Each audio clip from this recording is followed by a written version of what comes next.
আল্লাহু মাআকুম আইনামা কুনতুম, এই আয়াতের কি হাকিকি অর্থ নিতে হবে? হাকিকি অর্থ নেই, হাকিকি অর্থ নেই। হাকিকি অর্থ কেমনে বুঝাবো? এটা বুঝা, হাকিকি অর্থ বুঝেন। আমি যদি আপনারা যদি বলেন মিম্বরের উপরে, হ্যাঁ আমি মিম্বরের উপরে আমি বাঘ দেখছি, কোনো আমার কথা নয়, কোনো জায়গায় দেখলেন মিম্বরের উপরে আমি বাঘ দেখছি, তিনি এত এত সাহসী মানুষ যে মিম্বরের উপরে বাঘ দেখলাম, এটা তো বাঘ দাঁত ফেলা দিয়েছে, কি বুঝছেন? মিম্বরের উপরে বাঘ উঠতে পারে না, তাহলে মানুষ সাহসী বুঝেছে। হাকিকি অর্থ নির্ধারিত হয় আগ পিছ দেখে।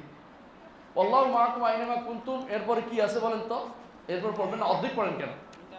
আল্লাহ ইন্নাল্লাহ বিমা তা'মালুনা বাসীর, বাসীর অর্থাৎ আল্লাহ দেখেন, এই জন্য দেখার দিক থেকে এবং শোনার দিক থেকে সাথে আছে।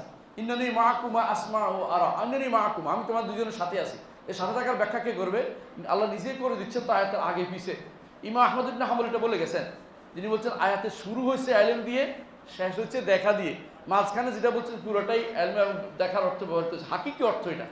এর অন্যটা করলে বড়টা বাতিনীয় ভুল অর্থ হবে, কারণ আগে শুরু হয়েছে ইলম দিয়ে, শেষ হয়েছে বেসিস। আর এখানে ইন্নানী মাআকুম আসমা ও আরা, মাআকুম অর্থে তোমাদের সাথে আছে, আসমা ও আরা কি বুঝাচ্ছে?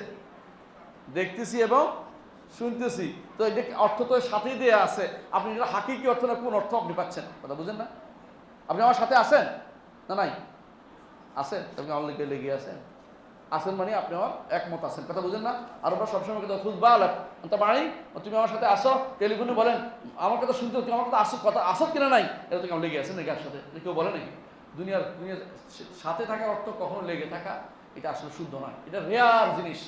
কোরআনের আয়াত আগা থেকে পুরো পড়তে যান, হ্যাঁ আপনি পুরোটা পড়েন। ইন্নানী মাআকুম, ইন্নানী যে বলছে ইয়া মারিয়াম উকনুতি রব্বিকা ওয়াসজুদি ওয়ারকাই মা রাকাই, একটু দেখেন, হে মারিয়াম উকনুতি রব্বিকা, তোমার রবের জন্য ইবাদত করো।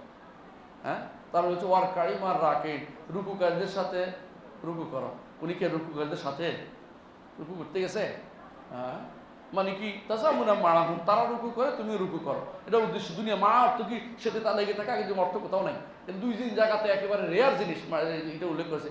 বিস্তারিত পড়ার জন্য আমার রহমান আরশের উপরে উঠেছেন মধ্যে বিস্তারিত লেখছি শেষাংশে, এটা দয়া করে দলিল সহকারে করছে, একটা দুইটা না, এটা তাবিল না, এটা কোনো তাবিল না, এটা একেবারে সরাসরি অর্থ, এটা অর্থ এটা। কারণ কোরআনের আগে পিছে এই শেখ মোহাম্মদ সালেহ হোসাইনের একটা বই আছে, নাম হচ্ছে আল্লাহর নান্দনিক নাম ও গুণসমূহ, হ্যাঁ কওয়াইদুল মুসলিম। এটার শেষে দিয়ে এই মাইয়ার বিস্তারিত আলোচনা করেছেন। যারা আমার কথা না শুনেন, রহমান আসল শেখের বইটা পড়বেন, ইনশাল্লাহ আপনার সমস্ত ধারণা শুদ্ধ হয়ে যাবে ইনশাল্লাহ।